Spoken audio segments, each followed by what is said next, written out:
là, on parlait un peu de régner et tout le reste. Vous allez remarquer que quand vous lisez le livre de Marc, à la fin, Marc 16, à partir du verset 16, lorsqu'il dit, voici les miracles qui accompagneront ceux qui ont cru.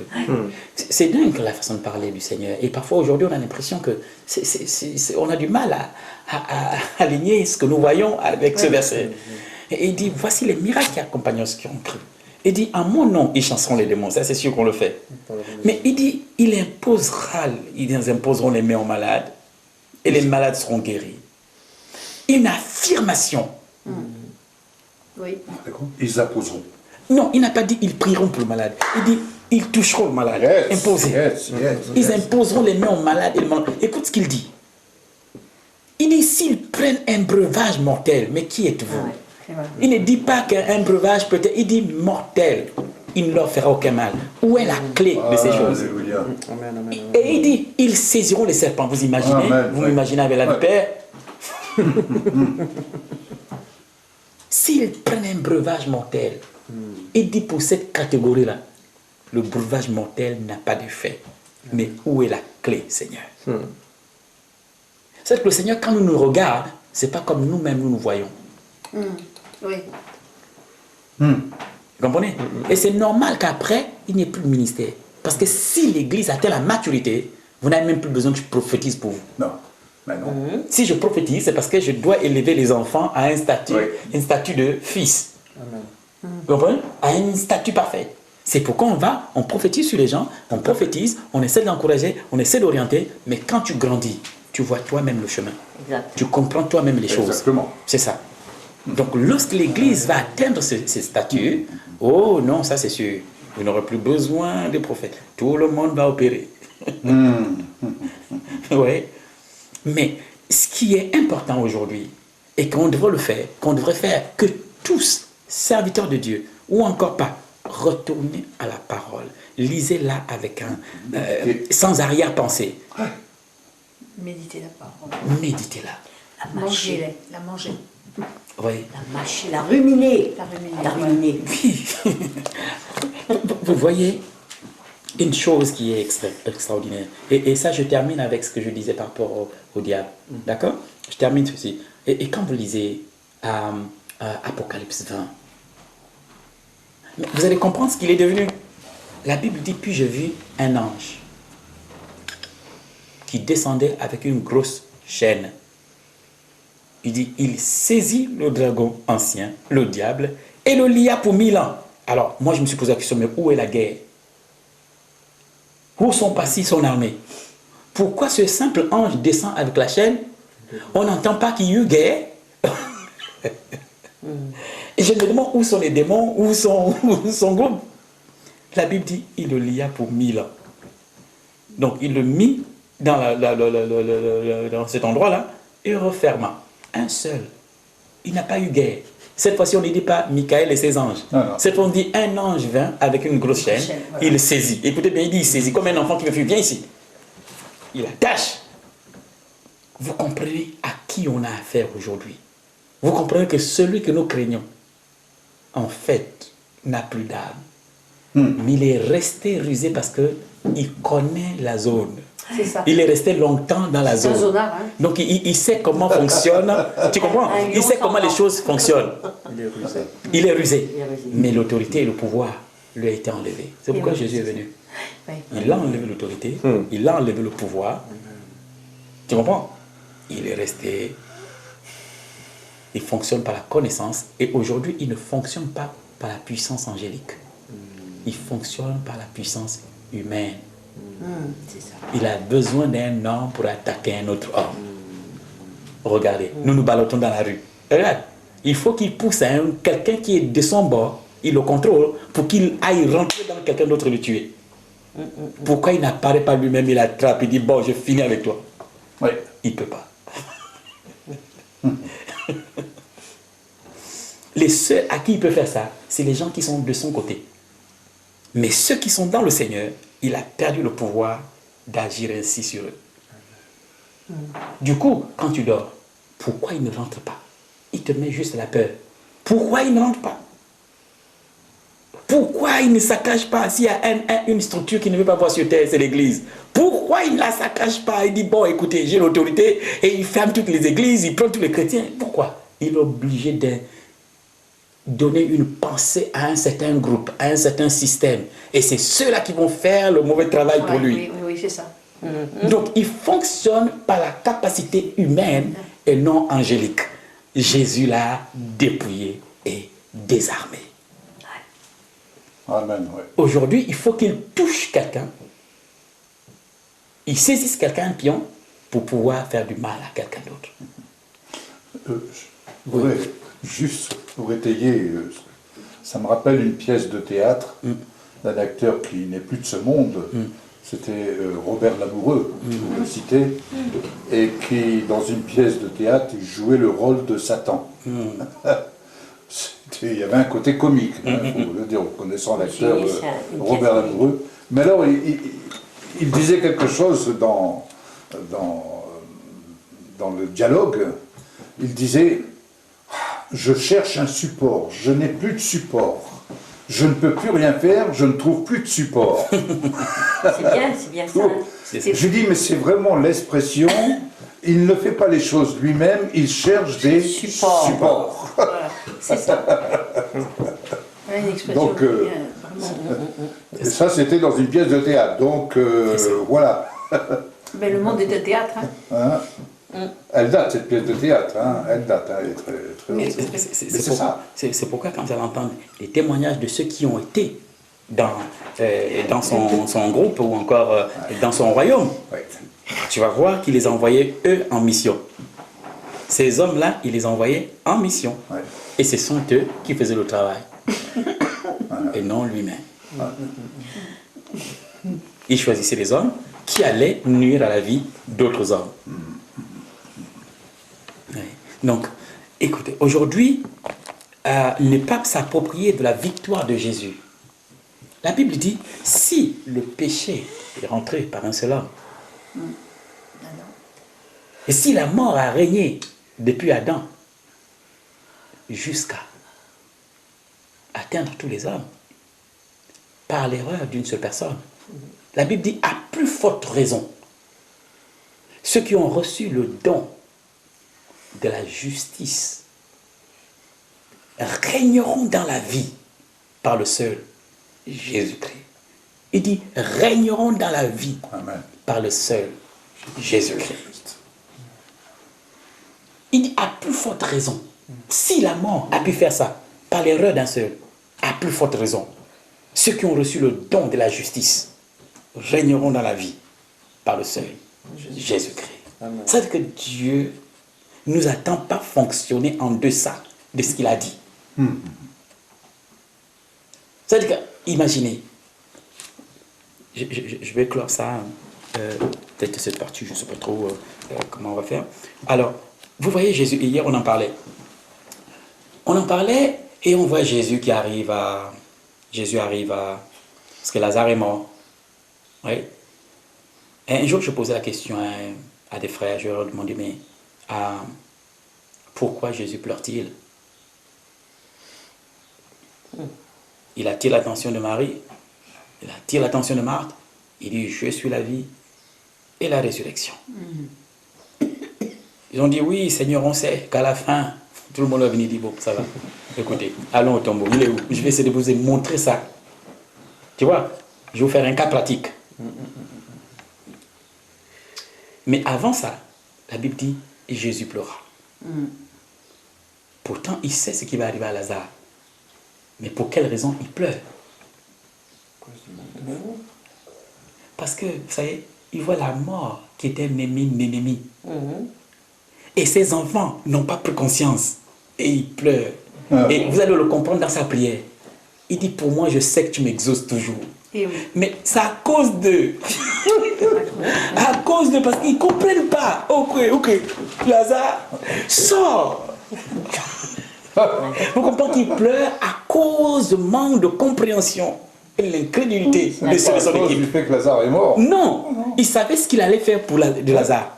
Mais le problème, c'est que ceux qui sont avec lui ne captent pas. Il leur dit, Lazare est mort. Il dit, notre ami Lazare dort. Il dit, oh, s'il dort, on va le réveiller. Vous ne comprenez rien du tout. Il dit, je vous dis qu'il est mort. Il dit, Seigneur, on vient pour mourir avec toi. Il dit, vous ne comprenez rien du tout. Il dit, Marthe, ne t'ai-je pas dit, oh Seigneur, Marie, pareil, il dit, et Jésus pleure. Il pleure pourquoi? Parce que l'ennemi, que la mort, attaque ses enfants. Mais les enfants ne comprennent pas. Et Jésus pleure. Et il est obligé de prier ouvertement. Il dit, Père, je te loue de ce que tu m'as exaucé. Car pour moi, je sais que tu m'exauces toujours. Donc le problème, ce n'était pas la mort de Lazare. Mais à cause de... Vraiment, à cause de... Écoute, Lazare sort. Voici quelqu'un, on ne sait pas comment il sort avec les bandes. Personne n'est allé le chercher. Soit il est venu sur les orteils, donc... En sautillant. Je ne sais pas. Il dit, déliez-le. Il a essayé d'attirer l'attention de ses enfants. Il arrive, la fille de Jairus. C'est la fille de Jairus, je pense. Oui, la fille de Jairus. Cette fille qui est morte. Il arrive, il dit non, l'enfant n'est pas mort, il dort. Les gens se sont moqués de lui, ils pensent que nous, on ne connaît pas la mort. Il dit, mets-moi tous ces incrédules dehors. Je vais opérer sans eux. Mettez-les tous dehors. Il avait besoin vraiment d'agir seul. Hein. Il dit, fille. Il a tout fait pour attirer l'attention de ses disciples. Tout. Ouais. À chaque fois, il était choqué. Mais pourquoi vous ne comprenez pas? Pourquoi vous avez une petite foi? Pourquoi votre foi est tellement faible? Pourquoi à chaque fois, chaque miracle, chaque chose qu'il y a eu à faire, c'était pour les amener à comprendre quelque chose. Oui. Il y a une femme dans la Bible qui a compris quand elle disait à son serviteur, si tu rencontres quelqu'un en cours de route, tu diras tout va bien. Tout va bien. Et elle disait tout va bien. L'enfant était mort et C'est la elle disait Sunamite. tout va bien. C'est la Sunamite qui disait à son mari. Tout va bien, c'est ça. Ouais. Tout va bien. C'est ça. Et ça, c'est important. Écoutez, pour l'homme naturel. On a Pour pas l'homme dit naturel, c'est fréquemment. normal. Oui, puis on nous a tellement créé ces choses. C'est ça. En fait, c'est tous les raisonnements qui ont été mis. Ben, c'est ça, c'est le système de la vie qui a été mis en nous. Oui. Tu vois, enfin, qui a été mis en nous, qu'on nous a inculqué, Ben oui, on s'est laissé modeler en fait à ce monde-là, Oui. à ce monde terrestre, et non aux réalités célestes. Au monde religieux. C'est ça en fait. Écoute, qu'est-ce qu'on a lu ce matin? Oui. Colossiens chapitre Colossiens 3, verset 1. 3, oui, Verset 3. 1. Oui, j'ai pris mes notes Il dit, d'ailleurs. si vous êtes ressuscité avec Christ, recherchez les choses Choses qui sont à la d'en droite. haut, à la droite. Chose voilà. d'en haut. Ouais. Recherchez les À sa choses qui droite. sont à la droite de Dieu. Et c'est quoi Parce ces qu'il a choses? la clé du séjour des morts. Disons, ce à quoi on doit susciter le cœur de toute personne, c'est à rencontrer Jésus-Christ, corps glorifié. Bien sûr, bien sûr. Si on pose la question aux gens, comment vois-tu Jésus? C'est vrai. Comment vois-tu Jésus? Voilà.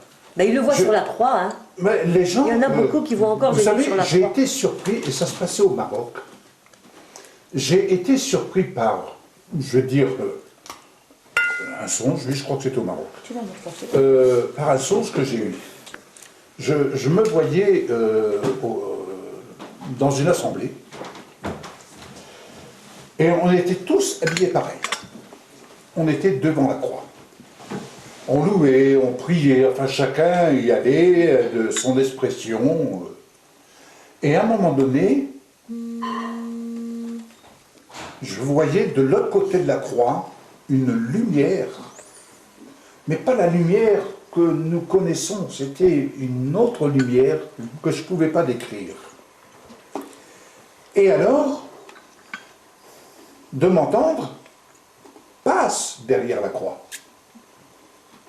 Et je suis monté sur l'estrade. Et là, d'un seul coup, le projecteur est tombé sur moi. Et mes vêtements n'étaient plus du tout pareils. Mais ce qui m'a surpris, au-delà de cela, c'est que j'appelais les gens. Ne pleurez plus devant la croix. La croix reste la croix, elle est incontournable. On en a besoin de la croix. Mais passez de l'autre côté, il faut passer de l'autre côté. Mais personne ne me voyait, personne ne m'entendait. Mais c'était catastrophique pour moi. Je dis, mais qu'est-ce qu'il faut faire? Passez de l'autre côté. Oui. Passez de l'autre côté. Je t'ai chauffé sur une tasse dans une Et ça m'a fortement interpellé. Ça m'a fortement... J'ai prêché là-bas au Maroc, dans une église évangélique. Il est temps de passer de l'autre côté.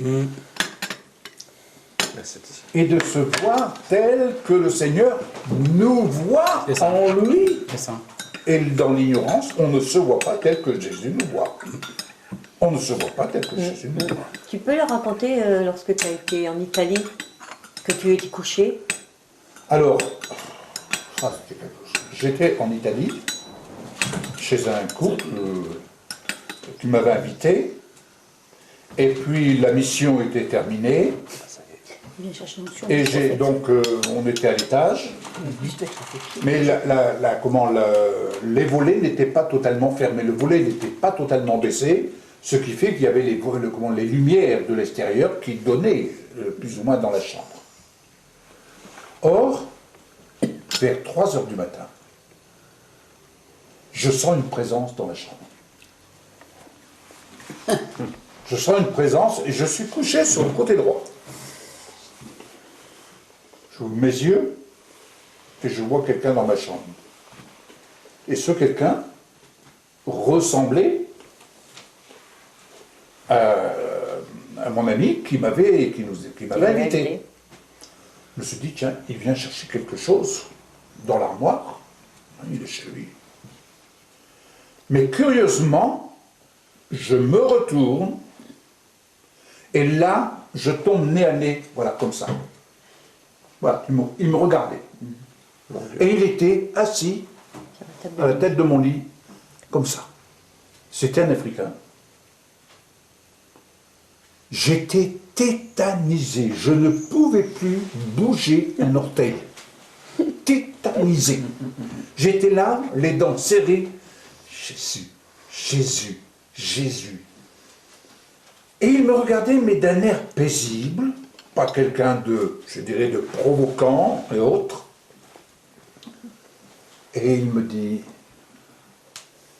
viens nous aider, on a besoin de toi.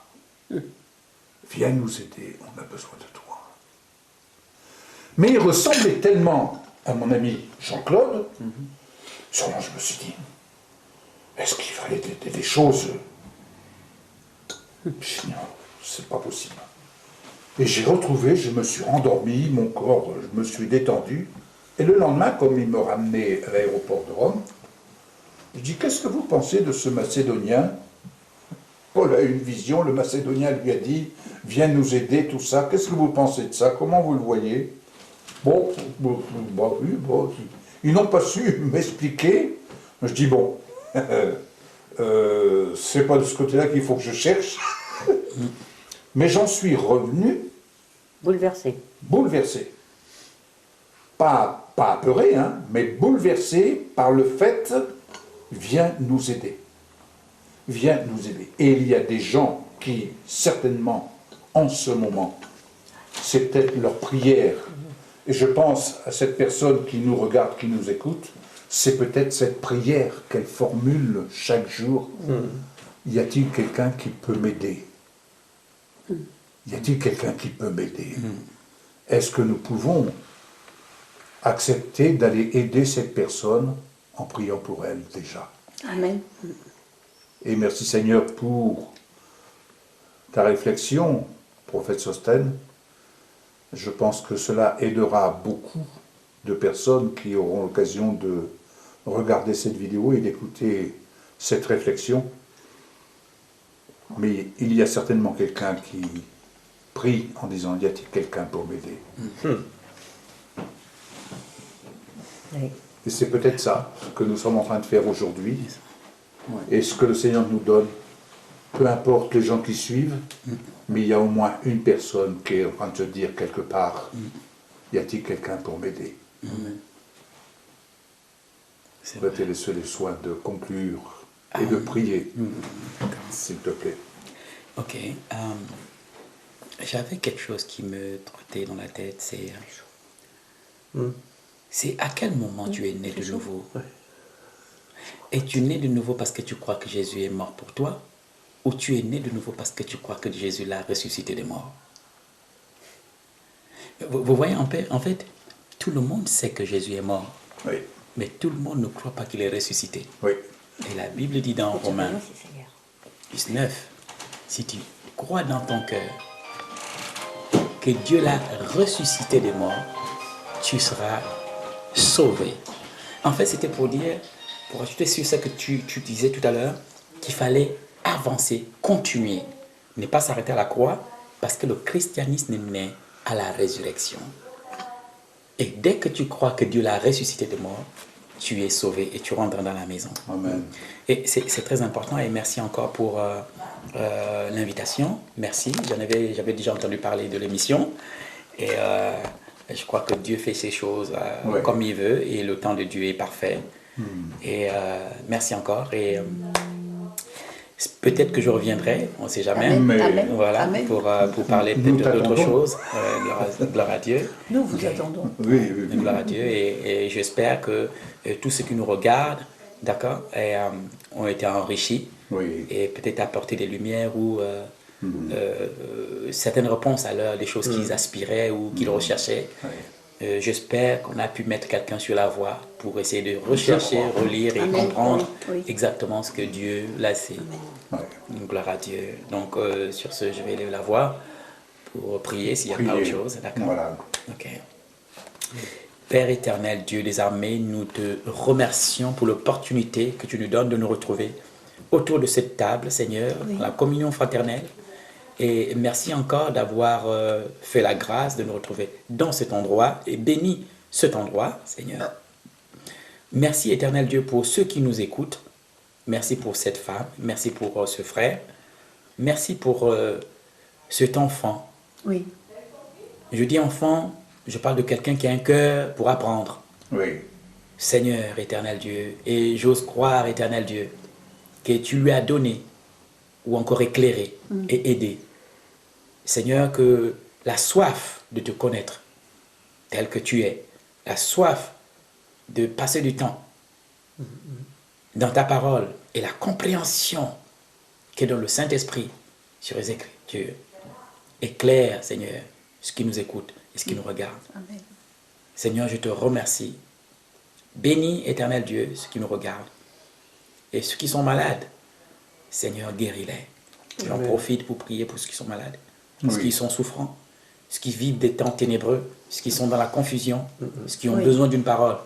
Oui. Père, nous nous associons sur cette table à prier d'un commun accord pour cette personne, afin que tu interviennes et ouvre le chemin, ouvre les portes, que tu éclaires, Seigneur, que tu illumines les yeux de leur cœur. Au nom de Jésus. Amen. Amen. Merci, prophète Sosten. Comme je le dis quelquefois dans mes émissions, tu es ici chez toi, Merci. tu viens quand tu veux, Amen. tu es le bienvenu. Et merci à vous, jeunes serviteurs de Dieu. Le travail n'est pas fini. Nous aurons le plaisir ce soir de nous retrouver dans une autre famille. Oui.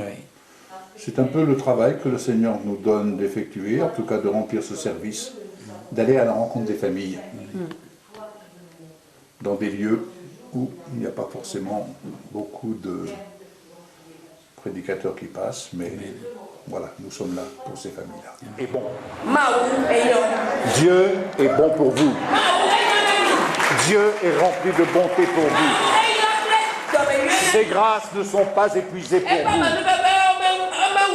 Ce soir,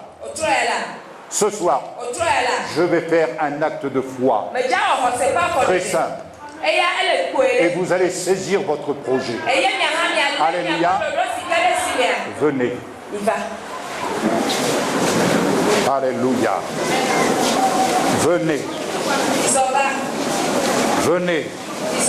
Prenez votre projet. Soyez prêts à prendre votre projet. Soyez prêts à prendre votre projet.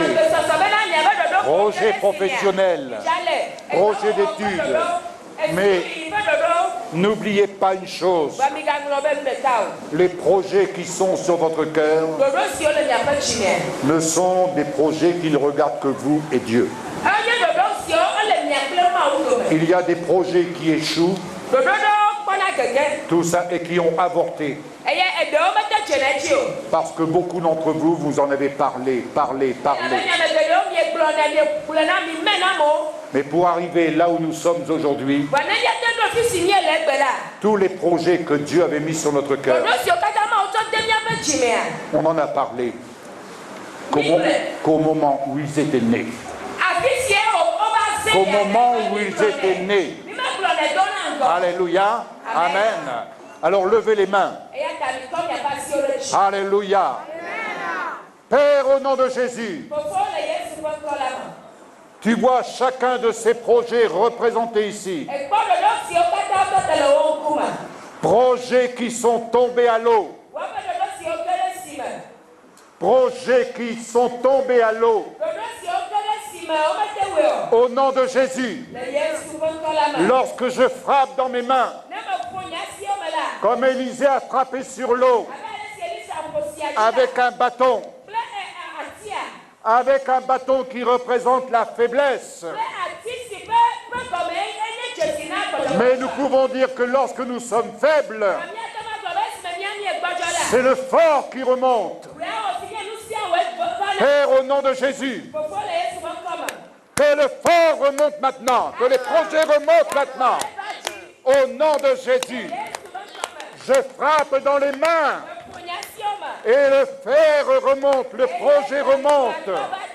Au nom de Jésus, saisissez votre projet maintenant et rendez grâce à Dieu pour ce projet. Ce projet prend vie. Ce projet prend vie maintenant. Ce projet prend vie maintenant. Prend vie maintenant. Saisissez-le. Prenez-le. Il vous appartient. C'est l'œuvre du Seigneur. C'est l'œuvre du Seigneur.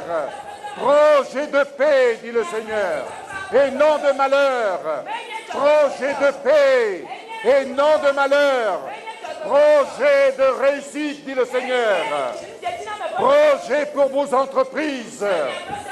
Projet pour votre activité. Projet pour vos relations professionnelles. Projet de bénédiction pour votre famille. Projet de bénédiction. Projet de guérison. Projet de miracle. Projet de miracle dans le témoignage. Projet de miracle lorsque vous parlez la parole. Lorsque vous mettez votre foi en action. Alléluia. Soyez bénis au nom de Jésus. Rendez grâce à Dieu. Louez le Seigneur. Louez le Seigneur. Adressez-lui des actions de grâce.